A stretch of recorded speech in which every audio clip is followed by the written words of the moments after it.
Bismillahirrahmanirrahim. Assalamualaikum warahmatullahi wabarakatuh. Waalaikumsalam warahmatullahi wabarakatuh. Jadi kita awali majelis ini dengan bersama-sama membaca firman Allah. Hari ini pada surat As-Saffat kita akan membaca 3 ayat saja. Ayat 161, 162, 163.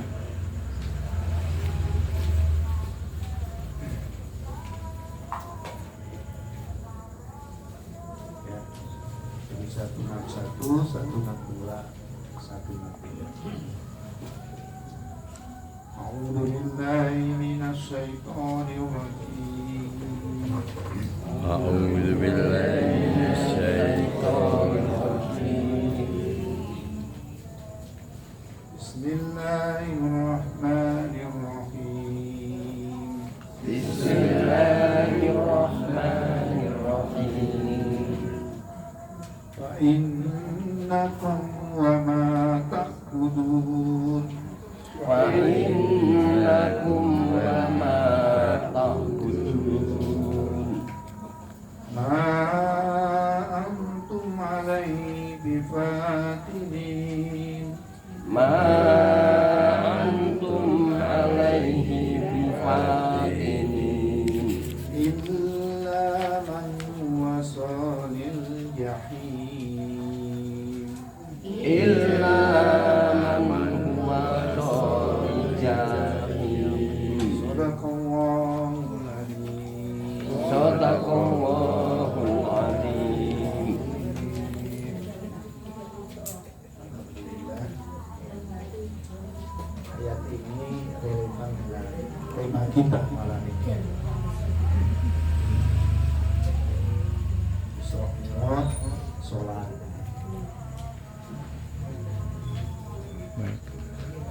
Jadi ayat ini kisahkan itu orang-orang kafir Quraisy waktu itu. Di ayat-ayat depannya itu mereka membunuh anak-anak perempuan dan buatan hidup laki-laki.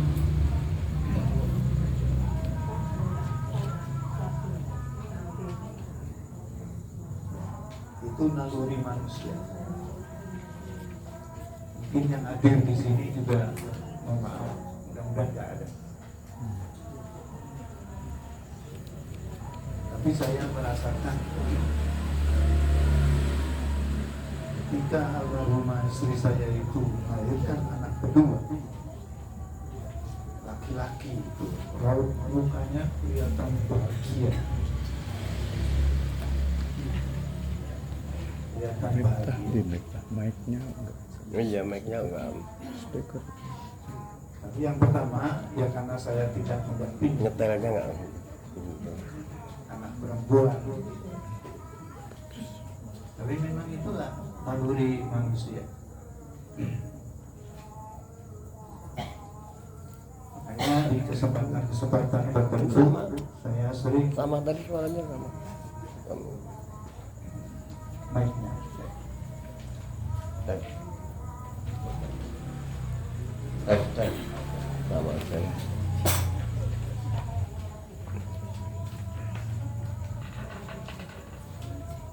Di Setelah anu Pak. kesempatan tertentu saya Alami mereka. sering mengatakan ungkapan yang saya katakan itu salah gitu ya. Sama Pak. Udah atur terus. Diganti. Makasih. Anak perempuan itu mohon maaf itu anak hilang gitu. Oh, Katrini akibat. Oh iya. siapkan terus itu. Dalam arti kalau sudah dinikahi laki-laki itu orang tuanya nggak punya apa-apa. hidupnya, surganya, nerakanya tergantung suaminya.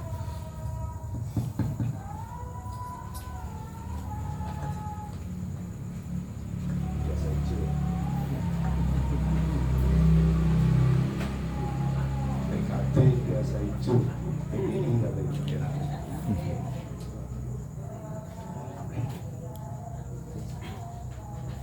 Zaman Rasulullah ada sebuah kisah. bukan patrenya, jalannya.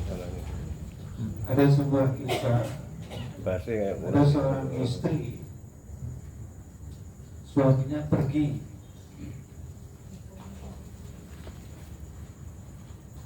Setelah suaminya pergi, dia kedatangan tamu. Ternyata tamu itu dari kampung.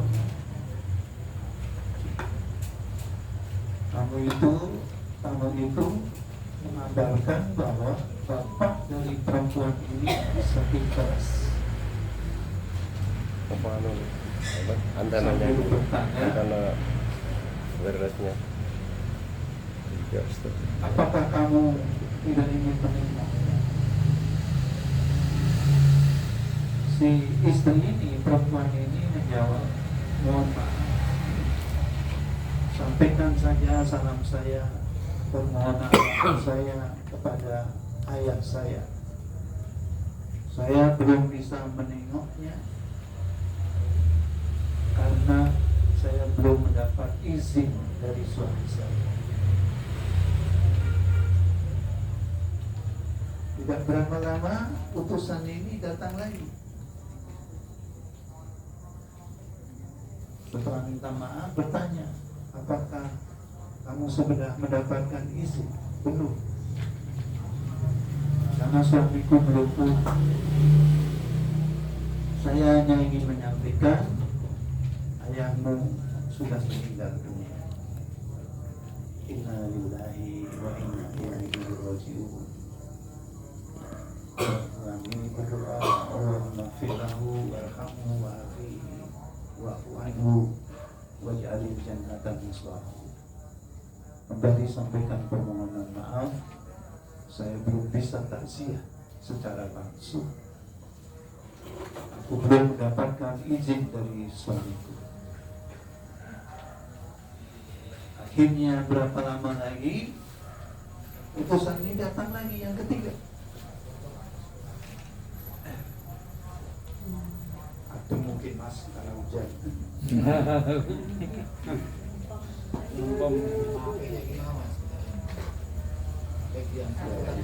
Teknologi itu kita user, jadi kita disetir sama yang produser. Iya, terus ganti. Setiap apa ganti. Iya, ada tulisannya minta gantung.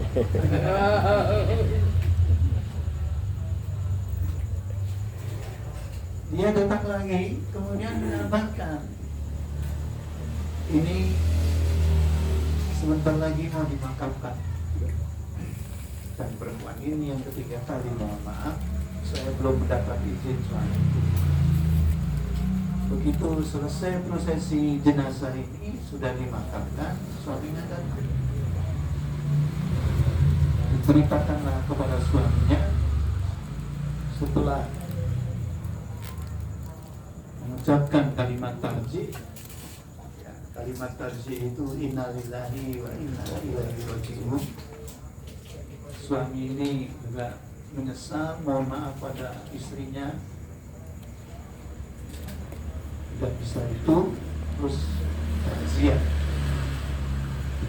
Setelah takziah itu, suami istri ini menghadap Rasulullah SAW. Diceritakanlah kepada Rasulullah apa yang terjadi. Apa kemudian yang disampaikan Rasulullah?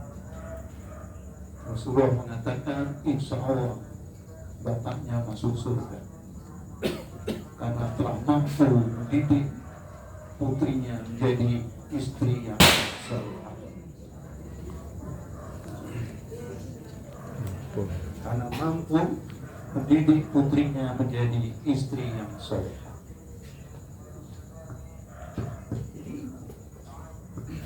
Surga nerakanya suami. Ya, itu yang tapi fenomena-fenomena akhir zaman ini berbeda dengan yang terjadi pada zaman Rasulullah. Jadi ayat ini itu menjelaskan seperti ini. Ya, di depan. Kemudian yang 3 yang kita baca ini, Allah bertanya kepada orang-orang kafir Quraisy itu, siapa yang kau sembah? Jadi amanah terakhir ibu bapak sekalian dari orang tua kepada anak-anaknya itu adalah salat, sama dengan wasiat terakhir Rasulullah bagi umat ini, sholat. Itu juga dikasihkan oleh Allah dalam Al-Quran. Ketika Yakub mau meninggal dunia itu, dia bertanya kepada putra-putranya yang 12 orang itu, siapa yang akan kalian sembah nanti sepeninggalku? Sepeninggalku, mereka kompak menjawab, kami akan menyembah yang kau sembah, yang mbah kami sembah, yang kakek kami sembah, yang bapak. Artinya Allah Subhanahu wa Ta'ala, meskipun Bani Israel dengan karakternya sebagai pengkhianat itu tidak lagi. Tapi pelajaran yang bagi kita itu amanah terakhir adalah itu. Orang tua kita dulu ketika saya kecil itu sering mendengar, melihat kalau ada anak pamit sama orang tua, ibunya misalnya, pesan ibu itu selalu ojo lali sholate, ojo lali sholate. Nah itulah pelajaran yang kita bisa ini.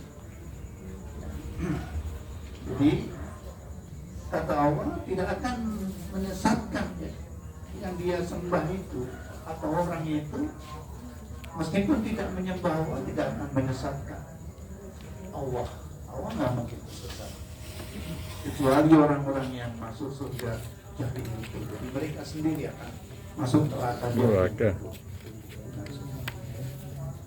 Jadi Bapak sekalian, alhamdulillah tadi saya sampaikan kita bersyukur kehadirat Allah malam ini dalam rangka untuk kesekian kita memperingati Isra Mi'raj ini. Saya akan menyampaikan satu tema penting, komitmen terhadap Al-Fatihah. Komitmen terhadap Al-Fatihah. Sebelumnya saya ingin sampaikan mukadimah dulu. Alhamdulillahirabbil alamin.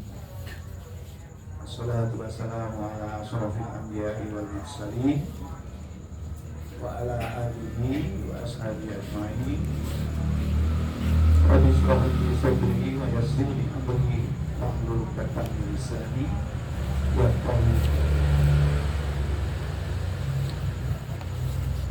Alhamdulillah, Bapak sekalian, kita panjatkan kehadirat Allah atas limpahan nikmatnya kepada kita,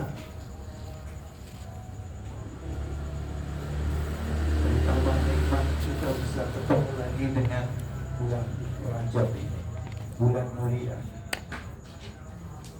Ada 4 bulan yang dimuliakan oleh Allah, yaitu Zulqa'dah, Zulhijjah, Ramadan, terus kemudian Sa'ban atau Sa'ban Rajab. Yang 3 itu berurutan, yang ini berpisah. Di bulan Rajab ini Allah tunjukkan kebesaran Allah, kekuasaan Allah dengan satu mukjizat yang diberikan kepada Allah kepada Rasulullah, yaitu Isra dan Mi'raj. Para ulama mengatakan Isra Mi'raj itu mukjizat Rasulullah. Di antara mukjizat itu ya beliau bisa melakukan perjalanan di malam hari itu dari Makkah dari Masjidil Haram ke Masjidil Aqsa, sekaligus fisiknya dan ruhnya. Kemudian perjalanan Mi'raj dari Masjidil Aqsa ke Sidratul Muntaha itu juga fisiknya dan ruhnya. Banyak di antara kita masih ada yang bertanya, itu ruhnya saja atau dengan fisiknya? Saya sering menyampaikan, ini bukan persoalan ilmu pengetahuan, ilmu pengetahuan orang nyandang. Ini persoalan iman. Kenapa persoalan iman? Bapak sekalian, salah satu hikmah yang kita ambil dari perjalanan Isra Mi'raj ini adalah ketika Rasulullah undur dari Mi'raj, kemudian seperti sebelum berangkat itu beliau sudah silaturahim dulu ke sepupunya, yaitu Umi Hani, putrinya Abu Thalib, pamannya, yang dulu namanya Fakhita, ya. Kemudian setelah Muslim itu menjadi Umi Hani. Itu sepupu yang paling dekat dengan Rasulullah, karena Rasulullah ketika jatuh cinta pertama kali itu jatuh cinta sama Umi Hani ini. Kemudian beliau matur ngendikan sama pamannya Abu Thalib bahwa dia naksir, bahwa beliau naksir Umi Hani. Tapi pamannya mengatakan, mohon maaf, dia sudah saya jodohkan. Jadi kalau yang hadir ini ada yang pernah patah hati, mudah-mudahan jadi itibar Rasulullah gitu. Jadi dapat pahala gitu ya, mendapatkan pahala karena telah meneragani Rasulullah SAW. Beliau ngobrol di situ, kemudian ke Masjidil Haram, baring-baring, tertidur, dibangunkan Jibril, kemudian diajak Isra dan Mi'raj. Nah, mukjizat Rasulullah itu beliau ditunjuk beberapa peristiwa yang Bapak Ibu sekalian sering mendengar ini setiap kali ada peringatan Isra Mi'raj itu. Ya. Bagaimana yang terjadi di surga, bagaimana yang terjadi di neraka, Ibu Bapak sekalian. Yang harus kita ambil bukan ceritanya itu, tapi hikmahnya adalah pasti yang baik dibalas baik, yang buruk dibalas buruk. Itu pelajarannya. Bagaimana Rasulullah kemudian Mi'raj ke Sidratul Muntaha. Nah, ini pelajaran-pelajaran. Kita turun dulu Ibu Bapak sekalian, ya. Sebelum kita masuk tema intinya ini, turun lagi. Perjalanan Rasulullah dari Mekah ke Yerusalem, ke Palestina, ke Masjidil Aqsa itu. Mekah itu ada di benua Asia. Yerusalem, Palestina hari ini, Israel hari ini, itu ada di Eropa. Maka Allah sudah saat itu menunjukkan agama Islam itu agama universal, agama mendunia, agama global. Kalau Ibu Bapak sekalian hari ini melakukan perjalanan ke seluruh dunia, ya, hampir gitu, di mana aja di ujung dunia ini ada orang Islam. Sehingga ada yang mengatakan kalau Ibu pas jalan-jalan, Ibu Bapak jalan-jalan, kemudian kesasar, tunggu saja saatnya waktu sholat. Kalau masuk waktu sholat, Ibu Bapak pasti akan mendengar suara adzan.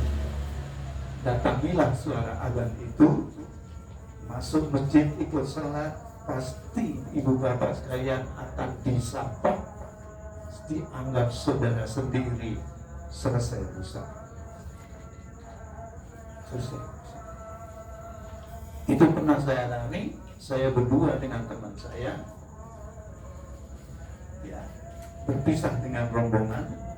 Tadinya berlima, saya berdua aja pergi di Suriah, jalan-jalan di Suriah, merasa masuk di komplek perumahan, kok lama-lama sepi-sepi gitu. Kemudian cari pulang, kita mau cari terminal bis, ketemu orang Suriah satu. Kita assalamualaikum, dia menjawab waalaikumsalam. Itu sudah sesama muslim. Kemudian kami nanya, di mana terminal bis? Apa jawab beliau? Nanti saya tunjukkan, bahkan saya antar. Tapi antum berdua harus ke rumah saya dulu. Di rumah dulu, disuruh, ditunjukkan foto-foto bahwa beliau itu pedagang intan permata keliling dunia, cuma ke Indonesia yang betul-betul. Satu saat saya luar biasa, selesai ngobrol disuguhi macam-macam. Nah, disuguhi itu artinya apa? Yang namanya Islam itu sama dengan makan-makan. Islam itu sama dengan makan-makan. Dan itu, saudara sekalian, makan-makan itu tradisi Arab yang diambil Islam, dilestarikan oleh Islam. Gak ada orang Islam yang kumpul kok gak makan gitu. Gak kumpul gak makan. Nah, itu silakan makan. Selesai itu kami kemudian pamit, diantar, benar diantar ke stasiun bis. Beliau yang membelikan tiketnya untuk kami, dibelikan soft drink buat kami, terus 2 buah kebab untuk kami berdua. Masya Allah. Dan yang benar itu begitu juga. Kalau menolong orang itu sampai tuntas, sampai selesai, itu kesempatan. Jadi hal-hal yang kecil yang kadang-kadang kita tidak memahami bahwa itu sebetulnya luar biasa. Saya baru diberi pelajaran oleh Allah kemarin ya, tentang apa itu? Kalau ibu bapak sekalian tuh naruh makanan di meja, karena kebetulan belum pengen memakan makanan itu, ditaruh dulu di meja. Nanti kalau pas pengen mau diambil dimakan. Tetapi ketika pas pengen mau ngambil, makanannya sudah tidak ada. Diambil bapaknya atau ibunya atau saudaranya atau anaknya. Pertanyaan saya pada ibu bapak sekalian, ibu marah atau bersyukur?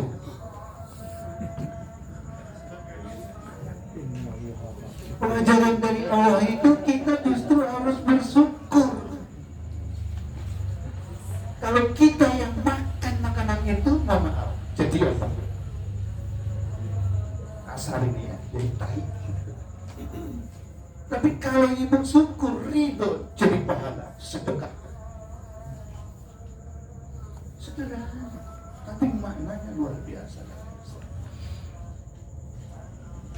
Jadi itu Islam itu agama universal, ajarannya itu diterima di mana-mana. Kebenaran Islam itu benar di mana-mana, oleh siapa saja, kapan saja. Orang yang sombong saja yang menolak Islam. Orang sombong. Inilah ibadah. Jadi itu, terus setelah itu Rasulullah itu disuguhi 2 buah minuman. Ada yang mengatakan 2 buah, nanti ada yang mengatakan 3 buah. Yang 2 buah itu Rasulullah disuguhi, yang pertama anggur, yang kedua susu. Rasulullah memilih susu. Jibril mengatakan, alhamdulillah, engkau benar Rasulullah, engkau memilih hidayah. Susu itu hidayah. Sebaliknya kalau hamr itu, anggur atau hamr itu neraka. Susu itu menyehatkan, anggur hamr itu, saya menyebut anggur itu jadi ingat zaman saya kecil. Saya sering beli jamu di Nyakdui itu, pasar Jatingaleh depan itu. Ditanya, anggur orang mas gitu, dikasih anggur 1 stok gitu. Allah mudah-mudahan Allah mengampuni semuanya itu, karena kita nggak tahu. Hidup itu pilihan. Kita pernah nyampaikan, wa nafsi wa ma sawaha fa'alhamaha fujuraha wa taqwaha. Jadi kita memang harus memilih, karena Allah mengilhami jiwa kita ini, nafsu kita ini dengan perbuatan fujur atau takwa. Tapi mari Bapak sekalian, saya ajak sama-sama kita ingat-ingat, kalau kita memilih yang fujur, adakah kebaikan untuk kita? Nggak ada sama sekali. Tapi kalau kita memilih takwa, berbagai macam kebaikan akan terjadi. Akan terjadi. Dan kemarin terakhir saya sudah matur, kita berat, menjadi berat memilih itu karena Allah luar biasanya Allah. Yang baik maupun yang jelek itu dimudahkan semuanya.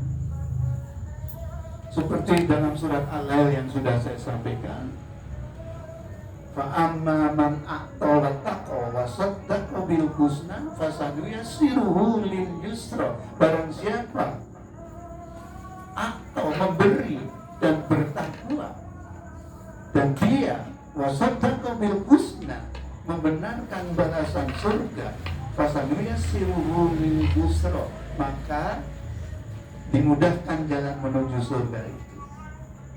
Sebaliknya kata Allah, fa'amma man bakhila wastaghna, barang siapa yang bakhil dan merasa cukup tidak butuh Allah, wa kadzdzaba bil husna, dan mendustakan balasan baik, mendustakan surga, sama, fasanuyassiruhu lil usra, maka akan dimudahkan jalan kesukarannya itu. Saya memberikan contohnya, ada orang jalan-jalan lihat sesuatu, nengok-nengok sini, kok rumahnya kosong gitu, terus ada barang yang menarik gitu ya, barang menarik, coba mau diambil, kebetulan bener nggak ada orang, itu dimudahkan oleh Allah, dimudahkan. Yang ketiga, kemudian Rasulullah mengimami para malaikat itu sholat sunnah seperti pada zamannya, karena perintah sholat belum turun. Beliau sholat mengimami para nabi dan rasul itu. Artinya Rasulullah adalah penghulu para nabi, dan Islam itu pemimpin dunia. Seperti firman-firman Allah, alladzi arsala rasulahu bil huda wa dinil haq liyudhhirahu 'alad dini kullih. Islam itu diturunkan oleh Allah untuk mengalahkan semua agama-agama yang ada ini, dengan cara Allah sendiri, dengan cara Allah sendiri, bukan cara kita. Setelah itu katakanlah Rasulullah naik ke atas. Nah, di sini Ibu Bapak sekalian, nilai atau hikmah atau ibrah, pelajaran yang ingin saya sampaikan adalah apa? Isra Mi'raj, khususnya Mi'raj ini adalah dialog hamba dengan Allah. Ibu sering mendengar para ulama, para mubaligh mengatakan sholat adalah Mi'rajnya orang beriman. Makna Mi'rajnya orang beriman itu dialognya orang beriman dengan Allah Subhanahu. Kalau Rasulullah mengatakan sembunyikan penderitaanmu, sembunyikan keluh kesahmu, sembunyikan sedekahmu, itu kalau ada masalah curhat aja sama Allah, jangan ambil HP kemana-mana. Seperti hari ini, alhamdulillah,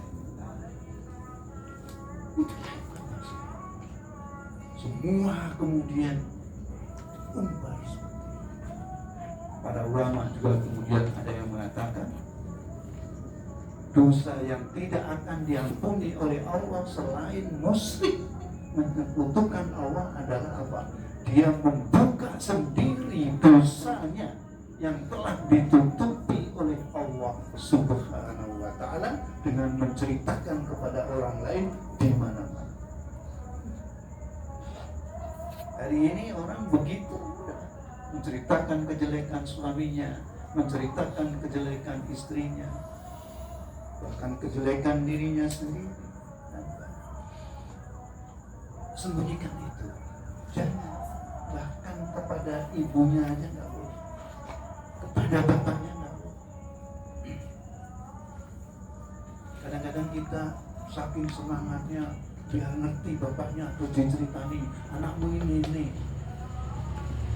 Lalu saya yang diceritani saya diem aja, dan saya tidak akan bertanya sama anak saya,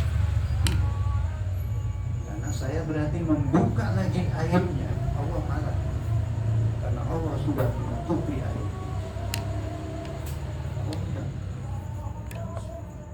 Karena kalau kita mengeluh sama orang lain itu juga belum tentu orang lain itu tidak punya masalah.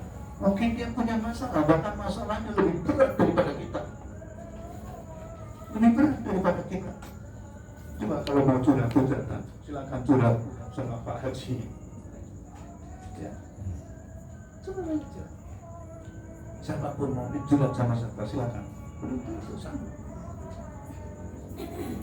Karena memang diukur oleh Allah. Ya, la yukallifu nafsan illa usaha. Allah tidak akan membebani di luar batas kemampuannya. Kadar ujiannya beda-beda. Yang nggak punya motor, nggak punya mobil, nggak akan pusing bayar STNK gitu. Tapi yang motornya banyak, gede-gede lagi, ya baru-baru, wah pusing gitu. Pajaknya gede, mahal. Apalagi ada pemikiran mau dinaikkan lagi pajak kendaraan itu. Semuanya mau pajak mau akan dikenaik. Bayar. Nauzubillah ini. Nah, dialog. Saya akan sampaikan di sini 2 dialog saja atau 3 gitu ya. Dua saja ya. Ketika sampai ibu bapak sekalian sudah paham bagaimana Rasulullah naik turun 9 kali atas perintah Nabi Musa alaihissalam, dari 50 turun naik lagi jadi 45-an, turun lagi naik lagi jadi 40, terus sampai jadi 9 kali.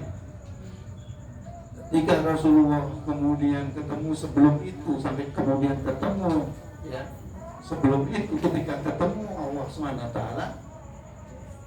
apa yang dikatakan Rasulullah? At-tahiyatu mubarakatus salawatut thayyibatun lillah. Kehormatan, at-tahiyat, keberkahan, mubarakah, kesejahteraan atas salawat lillah, milik Allah. Mulai Allah mendengar itu, Allah menjawab, assalamu alaika ya ayyuhan nabi wa rahmatullahi wa barakatuh. Keselamatan untukmu alaika wahai Rasulullah. Rasulullah menjawab, luar biasanya Rasulullah, assalamu alaina, kesejahteraan untuk kami semua, wa ala ibadillahi sholihin, dan untuk hamba-hambamu wahai Rasulullah yang saleh.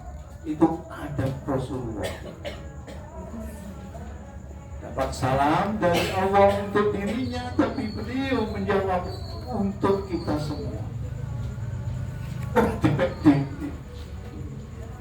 Dan itu adabnya di dalam kehidupan sehari-hari begitu. Rasulullah itu makan selalu yang terakhir, minum selalu yang terakhir. Dan yang dimakan, yang diminum sama dengan para sahabatnya. Makanya mohon maaf ibu bapak sekalian, kalau undangan dimasukkan di ruang VIP itu saya menolak. Saya di luar aja biar bisa ketemu teman-teman gitu. Tapi catatan saya keluar tuh nyari kursi, gak ada kursi ya langsung pulang gitu. Gak ada kursi langsung. Rasanya nggak nyaman juga. Kalau di situ terus dilayani gitu, udah. Ini sama, makanan juga sama. Mendengar dialog Allah dengan Rasulullah itu, Jibril yang ada di langit 7 menjawab, Allahumma sholli ala Muhammad. Salawat. Ya Allah, berikan kesejahteraan kepada Muhammad. Kemudian setelah turun disempurnakan. Sholawat ini disempurnakan. Sholawat ini karena nggak biasa pakai ini, tadi takut kau dingin aja. Nah, saya udah pakai sarung kaos panjang. Disempurnakan, kemudian dilengkapi dengan Allahumma sholli ala Muhammad wa ala ali Muhammad kama sholaita ala Ibrahim wa ala ali Ibrahim fil alamin innaka hamidum majid. Itu dia. Jadi ibu bapak sekalian, mulai hari ini kalau kita sholat itu sampai tasyahud itu, bayangkan kita ketemu Allah. Tapi iblis setan itu luar biasa. Mulai azan itu udah menggoda kita. Allahu Akbar, Allahu Akbar. Dia goda kita, keluar dari mulut kita azan menaik. Yang lain bilang kok cepet menang gitu. Nah, saiki kesuwi saiki ya. Suwi saiki kadang itu. Sesuai pemain begitu iqamah berangkat masih ngejar iblis itu sampai masuk masjid. Itu kita. Bayangkan ada kisah sepasang suami istri sholat di rumah, suaminya imam, istrinya makmum. Nanti kalau ada yang bertanya, Pak katanya sholat yang terbaik di masjid. Kalau mampu, iya. Tapi caranya supaya istri juga dapat sholat jamaah, sholat dulu sama istri, terus dapat pergi ke masjid. 2 kali nggak apa-apa orang sholat baik. Dapat ke masjid. Atau bapak ke masjid dulu, nanti pulang kemudian mami, tapi istrinya nggak dapat di awal waktu.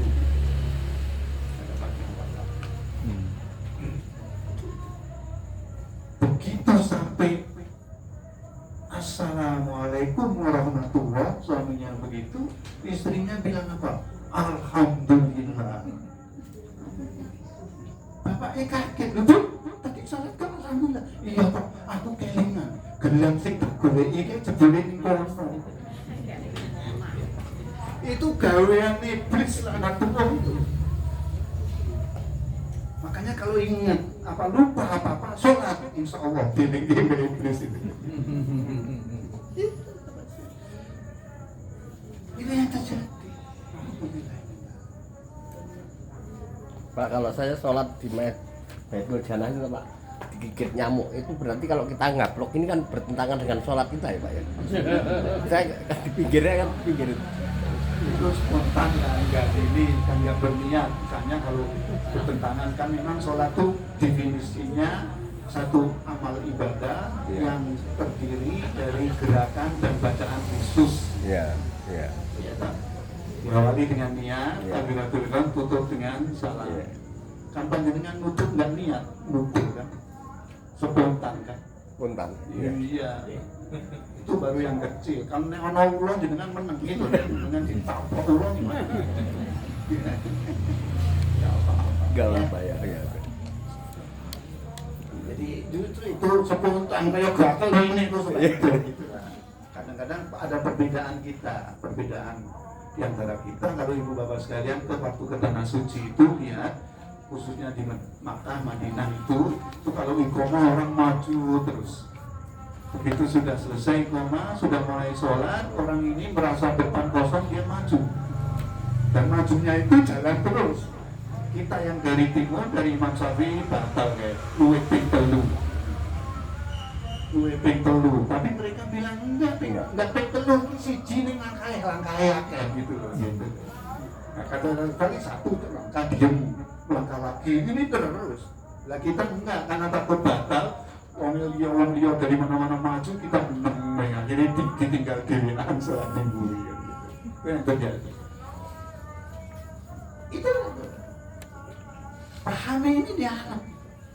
Iblis itu begitu kerjaannya. Makanya kalau nggak siap betul, kita harus siapkan. Mulai dari mau azan, kemudian azan, ketika berwudu, kita siap betul. Semua urusan duniawi, hawa nafsu, kalau bisa ditunaikan dulu. Makanya dulu almarhum Gus Dur mengatakan luwih becik mangan kelingan sholat timbangane sholat kelingan mangan. Jadi kalau lapar, ulama berkata jangan menahan pipis. Nanti ya sholat. Jadi betul-betul siapkan bahwa itu dia. Dan yang sekarang yang ingin saya sampaikan di sini, ya, tambahan dikit waktunya nanti ya kalau mungkin, yaitu sholat itu intinya di surat Al-Fatihah. Surat Al-Fatihah ini beberapa kali, ya beberapa kali saya pada saudara-saudara saya di Bantul itu menyampaikan hadis kursi ini gitu. Makanya saya itu bersedia mengimami sholat tarawih itu yang 11. Kalau mau 23 bisa ditambah di rumah, ya bisa ditambah di rumah. Karena kalau 11 itu nggak ada alasan ngebut. Tapi kalau 23 ngebut. Alhamdulillah saya sudah punya pengalaman sholat ngebut. Waktu kecil saya kan sholatnya di Masjid Betul. Itu berjilid-jilidan, betul-betulnya suruh-suruhan cacili. Itu saya pernah gitu. Nah, setelah saya belajar, saya dan itu yang saya mengusulkan kepada fakultas ketika akan merumuskan ujian Al-Quran untuk mahasiswa sebelum ujian skripsi itu, kalau harus hafal 1 juz 30 itu berat. Karena kita sekolah umum, universitas, jurusannya memang agama Islam, tapi kan sekolah umum, artinya ada anak-anak yang tidak berlatar belakang pendidikan agama juga masuk situ. Murid saya banyak yang lulusan SMK, bukan lulusan madrasah aliyah. Artinya selalu ketemu ada yang belum bisa baca Al-Quran. Kalau harus hafal 1 juz nggak bisa. Berbeda dengan Gontor, Unida, Universitas Darussalam itu harus hafal 3 juz baru bisa wisuda. Karena memang pesantren kan, mereka dipesantrenkan di sana, memang sehari-hari hidup dengan Al-Quran.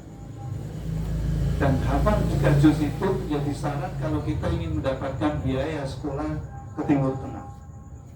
Nanti baru boleh atau dinyatakan lulus kalau hafal minimal 10 juz. 10 juz. Di negara sana, Islam Timur Tengah itu hal yang biasa. Anak-anak Palestina hari ini, ibu bapak sekalian, itu kecil-kecil itu, usia 5, 6 tahun, 7 tahun, itu sudah hafal 30 juz. Dan untuk menghafal itu hanya butuh waktu 2 bulan, paling lama 3 bulan. Itu dicoba untuk anak Indonesia, nggak bisa, karena bahan bakunya berbeda. Bahan bakunya berbeda. Irungnya tipis ya, saya gitu. Rambutnya juga nggak ada biwoe dan sebagainya, karena kan luar biasa. Itu terjadi. Dan mereka sama sekali hanya Allah yang mereka takuti. Jadi saya bilang jangan, nanti bisa-bisa nggak lulus-lulus. Kalau nggak lulus-lulus yang susah kita juga. Yang susah kita juga. Jadi kita ini kan motivasi kita untuk semua hal itu kan tidak baik. Motif untuk lulus yang tidak baik, motif untuk bekerja yang tidak baik, motif untuk ibadah yang tidak baik, sulit kita. Tidak masuk. Nah, maka saya bilang, saya usulkan terus menurut Ustaz tadi gimana? Cukup suruh hafal 11 surat saja. Waktu itu saya sampaikan ke almarhum Pak Rafiq Akbar, Pak Rektor waktu itu. Kalau ada yang melanggar budaya akademik Islami, mau saya hukum. Hukumannya menghafal Al-Quran. Saya setuju. tapi cukup 11 surat pakai tok. 11 surat, iya. Kalau orang hafal 11 surat, insya Allah bisa ngimami sholat taraweh. Ya kan? Mulai dari Al-Takasur, ya. Terus Al-Asri, terus Al-Humazah, terus kemudian Al-Fil. Setelah Al-Fil, kemudian Quraisy. Setelah Quraisy, Al-Ma'un. Setelah Al-Ma'un, Al-Kausar. Setelah Al-Kausar, Al-Kafirun. Setelah Al-Kafirun, An-Nasr, Idza Jaa Nasrullah. Terus Taubat. Al-Lahad. Rakaat terakhir digorong surat Kul-Kul. Surat Kul-Kul itu Kul-Hu. Ulang. Selesai. Jadi nanti Pak Haji Mas Sidik itu bisa sekelas imam. Jadi imam tarawih ini Baitul Jannah. Nah, maksud saya, siapkan benar, ini dialog, ini dasarnya diskusi manusia. Kita lihat diskusi. Saya sebetulnya nggak bisa baca. Di sini intinya diskusi ini awalnya ini ada terjemahannya ya. Intinya ketika ini dialog kita dengan Allah, ketika kita membaca Alhamdulillahirabbil alamin, Allah menjawab Hamdani abdi, hambaku memujiku. Ar-Rahmanir Rahim, Allah menjawab asna alaihi abdi, hambaku menyanjungku. Maliki yaumiddin, Allah menjawab majadani, hambaku mengagungkan aku. Ketika kita sampai pada ihdinas siratal mustaqim, iyyaka na'budu wa iyyaka nasta'in, mama Allah bilang hada baini wa baina abdi wa li abdi ma sa'a.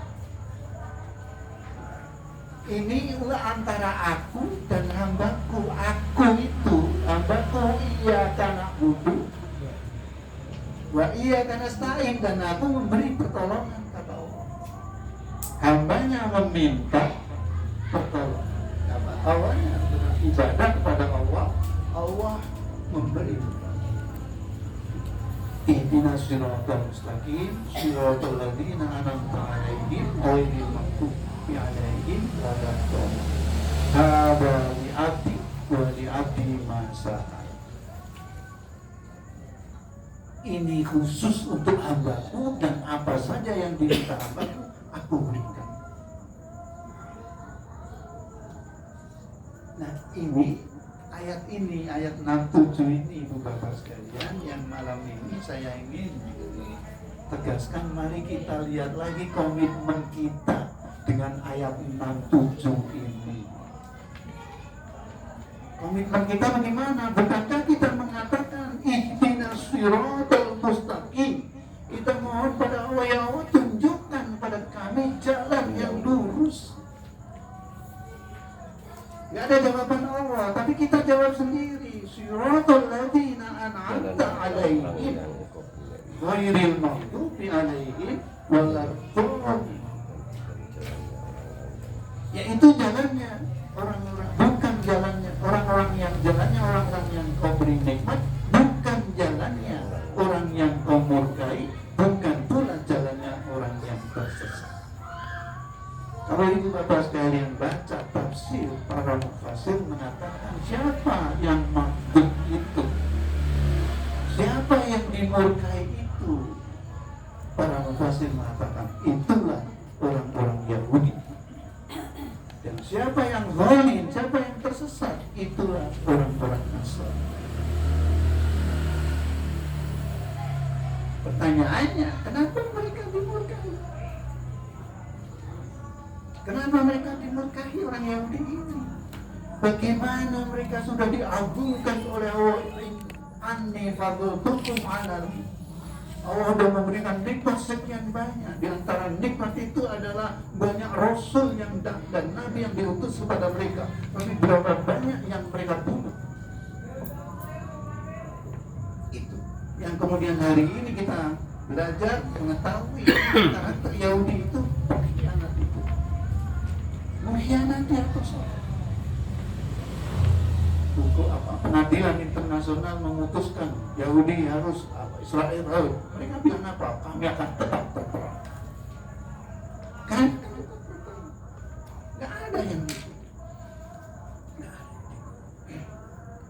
Terus kemudian siapa? Zalim itu. Nasr. Kenapa orang-orang Nasrani waktu itu disebut dengan orang yang tersesat? Mereka memutuskan sesuatu tanpa ilmu. Tidak ada dasar.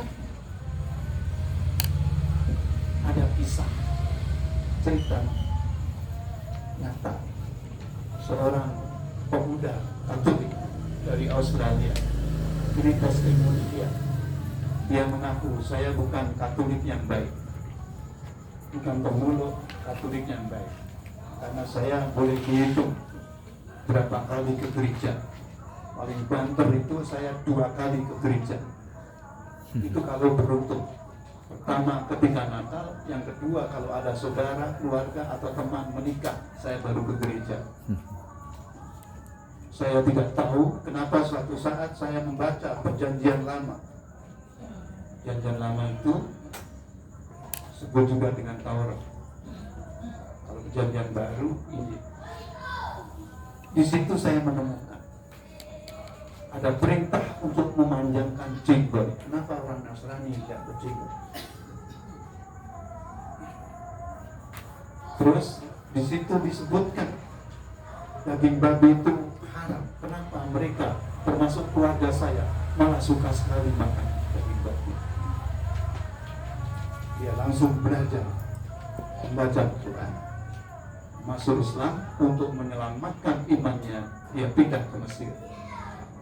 Dia pindah ke Mesir. Dan kalau ibu bapak sekalian suka menyimak video-video kayak gini, insya Allah. Jadi kata Allah, kata Rasulullah, mereka menolak Islam itu hanya satu, karena kesombongan. Karena kesombongan saja. Karena yang diberi agama Yahudi Nasrani semuanya adalah turunan Bani Israel, satu suku bangsa. Satu suku bangsa. Tapi kalau Islam seluruh umat manusia. Nah, pertanyaan berikutnya, siapa yang diberi nikmat? Siratal ladzina an'amta 'alaihim. Allah jelaskan yang diberi nikmat itu pada surat An-Nisa ayat 69 itu. Yaitu minan nabiyyin wasiddiqin wasyuhada wassolihin. Yang diberi nikmat itu para nabi, para orang-orang siddiq, orang yang selalu jujur, orang yang selalu benar, para syuhada, orang yang mati syahid, wassolihin, orang yang selalu berbuat baik.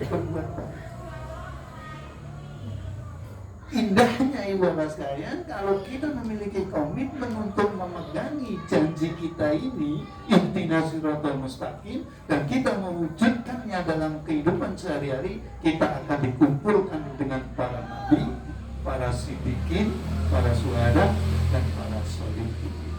Amin.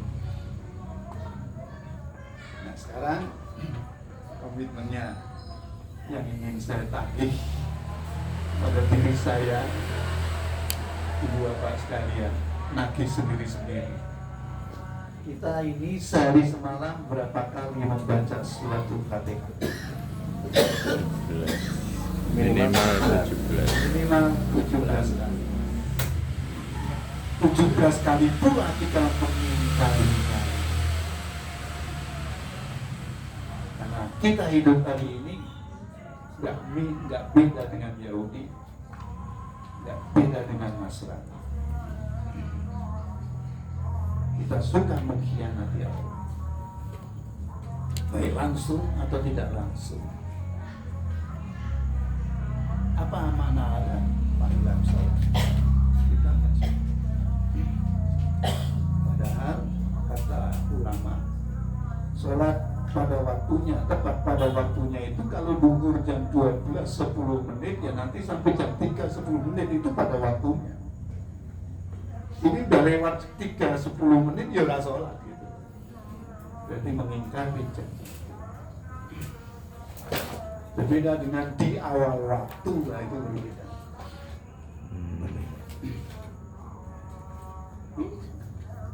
Kita sering mengatakan sesuatu yang kita tidak tahu. Kita tidak punya ilmunya. Itu hanya padahal Allah sudah jelaskan dalam surat Al-Hujurat ayat 12. Allah mengatakan, ya ayyuhalladzina amanu istanibu katsiran minadh-dhanni. Wahai orang-orang yang beriman, jauhilah olehmu banyak-banyak dari dzon, prasangka. Inna ba'dadh-dhanni ismun, karena di balik dzon itu, prasangka itu dosa. Jujur tapi nggak usah ngaku gitu. Mungkin ada yang hadir di sini ketika saya belum menikah lagi, pasti ada yang kasakusu paling orang kawin meneng. Nah, itu dzon itu. Sopo ngomong ora pengen kawin. Itu jadi sama tahu nanti tuh sudah menikah juga di gitu enggak. Saya cuma tertarik waktu seminggu ya, hari Senin, hari Ahad saya menikah, terus saya bawa pulang, saya tidur dulu di Purwakarta, dari Garut ke Purwakarta, terus Senin pagi saya bawa pulang, terus hari Ahadnya seminggu saya bawa ke Krian Jepara untuk mengisi halal bihalal. Itu saudara-saudara saya semua, teman-teman saya semua, kalau saya di sana itu dimanjakan luar biasa. Itu saya dirubung sama mbak itu, mantan guru-guru Sultan Agung. Itu saya dirubung, dilus-lus, ditambahi sabari ya mas, ditambahi sabari, cuma itu aja. Saya nggak ngerti itu ya, kok pesennya ditambahi sabari. Saya kayak ngerti saya ispir ya Allah, ispir ya Allah. Jadi itu rahasianya. Kenapa kemudian seolah-olah laki-laki itu takut sama istri? Takut sama istri. Itu yang benar apa? Pertama, tidak ada suami yang takut istri. Yang terjadi adalah apa? Istri lebih berani daripada suami. Yang kedua, kalau suami itu diam ketika istrinya marah, itu ngamalkan ini sabar. Banyak kisah para wali itu, orang jadi wali itu karena sabar selalu dimarahi suami, dimarahi istrinya. Jadi wali, doanya dikabulkan oleh Allah. Masa sama sing ora pengen jadi wali? Semua udah pernah jadi wali. Wali nikah, wali murid. Itu tauhid. Ya, inilah tauhid kita ya. Tenang. 17 kali, belum lagi ditambah dengan sholat-sholat yang lain. Nah, mulai malam ini setidaknya kita kan sudah tahu, sudah ada ilmunya ini kan gitu. Sudah ada ilmunya. Kewajiban kita kan mengamalkan ilmu ini. Minimal eling kalau ini dihalau sama Gusti Allah. Makanya yang mulai dari pakaiannya dipantesi gitu kan ya. Saudara kita Nasrani itu ya, pemeluk Kristen itu punya pakaian khusus yang dipakai untuk ke gereja, dan itu pakaian itu gak dipakai kemana-mana selain dipakai ke gereja. Tapi Islam gak ngatur gitu ya, pokoknya suci, bukan bersih, suci ya. Ibu-ibu pakai daster gak masalah, dimumbai, dimasak, disolat, di pasar, itu indahnya Islam di sini. Baik, itu inilah komitmen kita. Ya, dari yang sedikit-sedikit beginilah kalau punya komitmen ini, insya Allah ya kita silakan kalau ada yang mau berbagi. Kita sampai 1/4 jam ya, 9:15 silakan kalau ada, kalau enggak ya tergantung Mas Miftah. mohon maaf kalau agak keras ya. Silakan Pak Haji, Mas Sidik.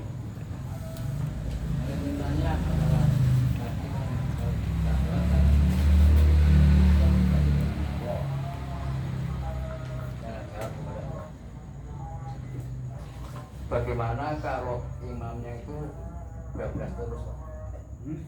Jadi diawali ya dari awal sampai selesai nggak ada jejaknya, ada yang gitu. Gimana? Bagus pertanyaannya.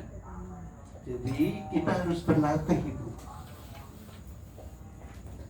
Jadi latihannya itu alhamdulillahirabbil alamin, berhenti hamidani abdi. Lama-lama nanti ya, kalau kita sudah hafal, ibu seperti bernyanyi itu. Yang bernyanyi itu satu sisi mengikuti irama, yang kedua keluar syairnya. Para penyanyi itu orang-orang cerdas itu, ya syairnya, ya musiknya. Nah ini sama, dua hal. Alhamdulillahirabbil alamin otak kiri, hamidani abdi otak kanan. Di luar sholat nanti dipahami apa arti hamidani abdi, apa arti alhamdulillahirabbil alamin, apa ini lama-lama jadi. Ya awal-awal berhenti dulu. Nah kalau kita makmum imamnya cepat, iya semampunya. Nah, pas sholat sendiri, sholat sunnah, maka sholat sunnah itu dikatakan yang terbaik di rumah. Nah, itu berlama-lama. Orang kasih jadi orang ruku-ruku ngapa kayak kami dari abdi, asma alhe abdi itu, majadani abdi rapopo. Lama-lama apa, lama-lama. Kayak penyanyi ibu bapak sekalian, ini bisa. Insya Allah begitu, enggak langsung jadi. Nggak langsung jadi gitu ya Pak Haji, jadi pelan nggak bisa, jadi harus mulai itu. Insya Allah itu maunya kita mengikuti apa yang dimaui Allah. Insya Allah maunya kita sama dengan maunya Allah akan bantu insya Allah. Yang tadi yang jelek aja dimudahkan, apalagi yang baik itu ya. Ada lagi ya deh? Ya silakan. Ini tentang beramal tuh sesuai surat apa tuh? Wasari'u belakangnya itu Ya. alladzina yunfikuna fisaroi wa dzaroi. Itu apa bisa setiap kita itu istilah dalam keadaan sempit tuh untuk membelanjakan harta itu. Alladzina yunfikuna fisaroi wa dzaroi. Saya memahaminya dalam keadaan lapang atau sempit itu bukan dari jumlah materi, tapi kualitas dalam arti lapang atau sempit itu lapang sempitnya hati. Kadang banyak orang punya harta itu lapang kalau dari segi materi, tapi pelit, sempit berarti hatinya. Tapi tidak sedikit orang yang tidak punya harta tapi tidak pernah lupa memberi, karena lapang hatinya. Sempit hartanya lapang. Dulu ketika saya suka kajian habis maghrib, nggak suka wong piro ya di masjid itu jalan mamping piro. Saya menghadap ke jalan, saya suka lihat itu tukang siomay itu mampir masjid, alhamdulillah dalam hati saya. Tapi tidak ikut sholat, masukkan celengan di depan itu. Saya kemarin Jumatan 2 minggu yang lalu di masjid Baitur Rahmah di Mugas itu, belakang Mugas itu Ar-Rahmah, Masjid Ar-Rahmah.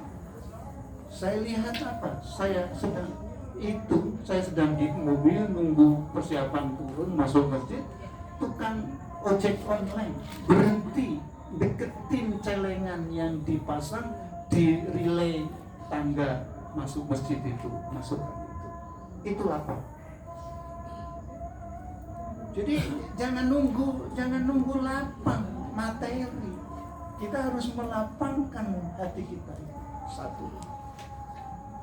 Logika ayat ini yang sangat indah ini, itu bahasa awam bagi kita apa? Nek lapang ora gelem pomene sempit. Tapi saya pernah pengalaman Ustadz gini, Jadi biasanya kurban, tapi mungkin saat ini mungkin pada waktu itu rezekinya kurang oke atau gimana, terus kita nggak berkurban loh. Padahal sebenarnya ada duit tapi tidak berkorban gitu loh. Nah, itu sempit namanya. Nah itu saya pernah, enggak, itu hanya pengalaman. Habis Ya, artinya sempit hati. iya, habis apa sholat korban, habis korban sholat itu tuh terus saya ganti, saya cari kambing gitu loh. Itu karena pada waktu itu ya itu sebenarnya Insya Allah tetap kurban Iya. sebelum lewat hari tasreh gitu. iya itu. Bapak tanggal ke 11, 12, 13 Itu kan nggak mudah ya. Jadi dengan kalimat apa firman Allah itu alladzina yunfikuna fi saroi wa dzara. Ya itu kan kata Allah itu sebagai tanda orang bertakwa. Berarti yang tahu Allah takwanya, Oh, berarti iya. takwanya belum nyampe ke sana. Ya. Takwanya Iya. belum nyampe ke sana. Terus waka biminal itu menahan amarah. Ya. Wa'afina aninas. Kita ini selama ini memaafkan itu sulit. Maunya meminta maaf, justru meminta maaf itu lebih sulit. Kalau kita sepakat di sini, semuanya hanya memaafkan. Pak Haji Samsudin Hamidi, mungkin hari raya besok tidak ada halal bihalal. Terus udah maaf kita bel. Gak apa halal bihalal kecuali silaturahim makan-makan gitu kan. Halal bihalal sudah, begitu salah maafkan, begitu salah maafkan. Bahasa saya itu begitu. Saya berusaha gitu.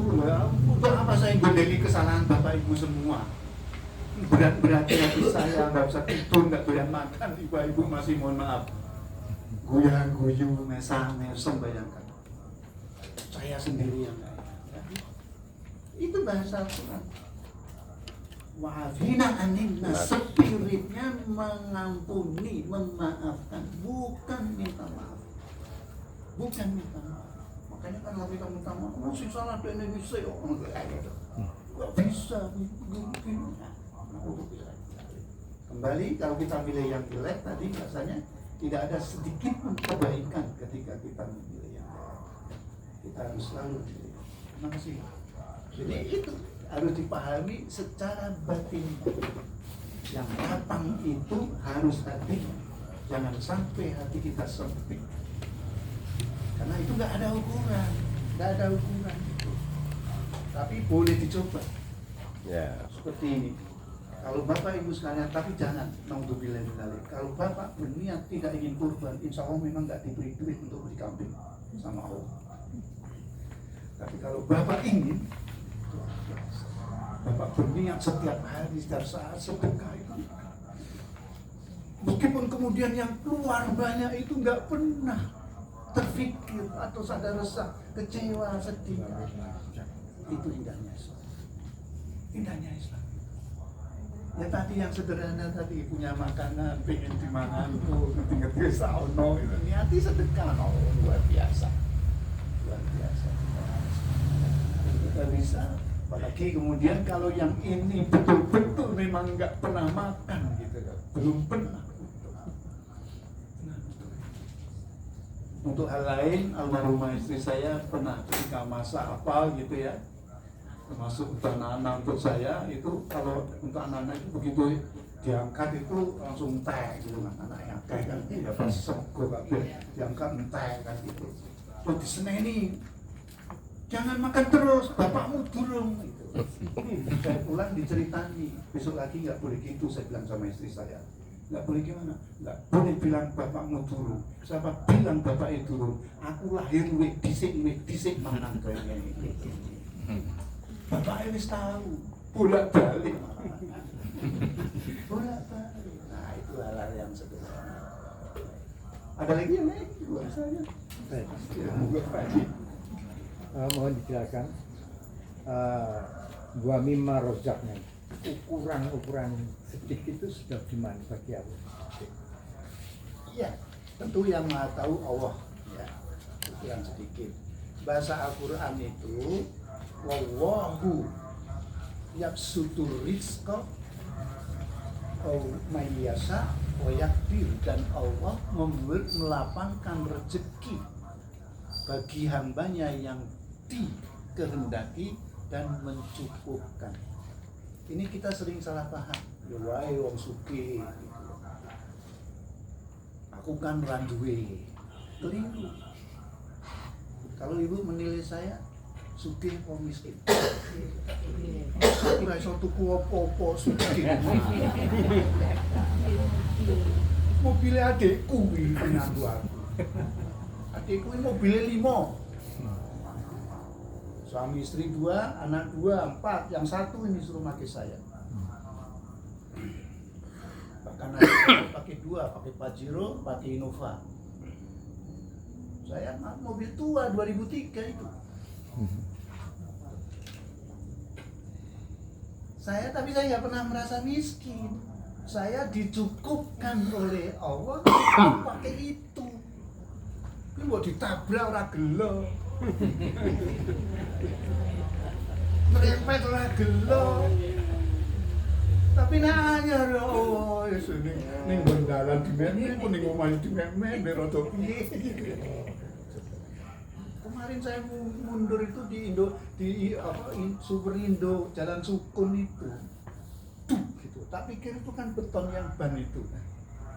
Maju lagi, lagi. Tahu istri saya keluar dari toko, ini gimana Pak? Parkirnya ini loh. Jebule kena wit gitu. Bemper gitu kena wit. Untung bemper ini kan bemper lama. Enggak ada bekasnya, pohonnya aja gitu. Itu ya saya ya sudah. Gosok ngono tok mbek kanebo hilang enggak ada apa-apanya. Enggak ada bekasnya. Nah, itu kalau itu jadi bahasa Allah itu cuma satu dilebihkan, yang satu dicukupkan. Tapi nek ketok hitungan manusia itu lebih atau sedekah, berarti nggak cukup. Karena nggak paham harta itu ya sebagian milik orang lain, gitu. Bukan milik sendiri. Ini bahasa rezeki. Rezeki itu apa? Yang dibutuhkan oleh manusia, yang kita butuhkan dipenuhi Allah. Saya sebetulnya nggak butuh ini kopi susu ini atau coklat ini ya. Tapi ketika lihat anget-anget butuh ada. Itu rezeki. Alhamdulillah. Nah ini kan masih ada. Tapi bukan rezeki saya, karena nggak mungkin saya bawa pulang. Ini rezekinya yang nanti yang akan menikmatinya. Itulah. Ibu-ibu nanti dibawain snack kan? Itu snack Bapak Ibu sebagai snack. Itu snack milik Bapak Ibu tak? Milik Bapak Ibu, tapi belum tentu rezeki Bapak Ibu. Karena Ibu nggak butuh dilihat, wah, kanggo butuh kue, nggak seneng. Itu rezekinya putu, gitu. Rezekinya putu, lah itu filosofi hidup tuh yang kayak gitu. Makanya dulu ayah saya almarhum Allah yarham ngajari li nek donga njaluk Gusti Allah ki rasa kakek, sing pas-pasan wae. Banyak. Saya kalau ada apa-apa kan nanya gitu ya. Pas-pasan terus bundi Bapak. Pas butuh, pas kalem. Itu enake. Awak butuh ngawinke nyunake. Kuwi urung wayahe to sado. Sing nyimpen sapa? Gusti Allah. Sing nyimpen duit iki Gusti Allah, pas wayahe Gusti Allah keke. Enak kan? Kurang mikir tuh. Tapi nek awake dhewe sing nyiapke, wah mikir itu. Godaane macam-macam meneh. Sing ora perlu ya dituku, ora perlu dituku. Kalau yang paham saya memperhatikan perjalanan hidup saya, rumah saya enggak seperti hari ini saat itu. Orang genah. Gitu Allah ingatkan saya, kamu harus segera menikahkan anak gadismu. Dikai duit dadi kaya saiki lho. Iso pasang paving kabeh kabeh kayak kan. Itu kan terjadi. Ya kan ya anak papa iso sekolah kabeh, iso nikah kabeh. Jadi kalau yang banyak tapi nggak pernah berbagi ya sedekah itu artinya yakdir dicukupkan sakmono. Jadi nuke gede jebule gitu. Yang harus kita jaga itu ilmu dari ayah saya juga almarhum li wong ki wis ndeno dhewe-dhewe. Nuk niku napa Bapak? Ya kuwi lho apa wadah panganan jatah panganan. Umpamane jatahmu mungkin sak cangkir ini. Ya sini cukup sak cangkir iki. Nek awakmu njaluk terus tambahan, terus diseni, terus meluber kemana-mana, iso-iso awakmu kepleset dhewe. tiba stroke. Duit entek iki bayar stroke gitu. Nah, untuk bilang cukup sakmene. Duwe engko diseni meneh. Bahasa saya juga gitu. Duit ini kudu entek nek ra entek ra diseni Gusti Allah. Gusti Allah kan maha pinter. Wong sing wingi rembuk engko kok njaluk meneh. Nah, itu bahasa sederhana. Jadi harusnya nyimpen boleh, tapi pesan saya kalau nyimpen mulai sekarang dompet ini kalau mau nyimpen duit satu warna abang kabeh. Supaya nek sedekah itu tadi bernilai gitu loh. Ojo abu-abu barang dompet ora laku. Jadi berapa nih diatur ya? Merah semua. Belajar nek ora abang ora masuk ke dompet ya. Ora masuk ke dompet. Gletake nang meja apa gletake ning mobil kanggo wong pinggir dalan gitu. Insyaallah itu nanti kenikmatannya luar biasa. Kenikmatannya luar biasa. Gitu ya Bapak Ibu. Tadi numpang jadi bahasa Al-Quran yapsud wa yakdir. Yapsud itu dilapangkan, mengini iso. Yakdir itu ya mong sakmono. Saya pernah ceritakan. Nah, saya tambah satu kisah aja. Seorang bapak-bapak sepuh itu nek setiap Jumatan semua udah bubar, beliau itu belum pulang. Ketika sepi, beliau nyamperin kotak amal. Berdiri di depannya senyum begini. Ada rijalul masjid, tampak parani bapak. Bah, nek kula gateke jenengan iki setiap Jumat niku mung marani kotak ning mung senyum-senyum ora ngisi. Jadi ini baik ya, Pak. Bener, Dik. Aku yo pengen sedekah, tapi aku ora duwe duit. Tapi kan Kanjeng Nabi ngendika, guyu ki senyum ki sedekah. Makanya aku mau senyum. Silakan dicoba gitu kan. Kalau yang ke masjid itu. Islam itu enggak ada yang bisa. Tadi itu apalagi resepnya tadi ya. Yunfikuna fisarra wal kadhimina ghaira wal afina anin nas. Itu ya Mas ya. Mohon maaf, terima kasih gayang ya Malkin.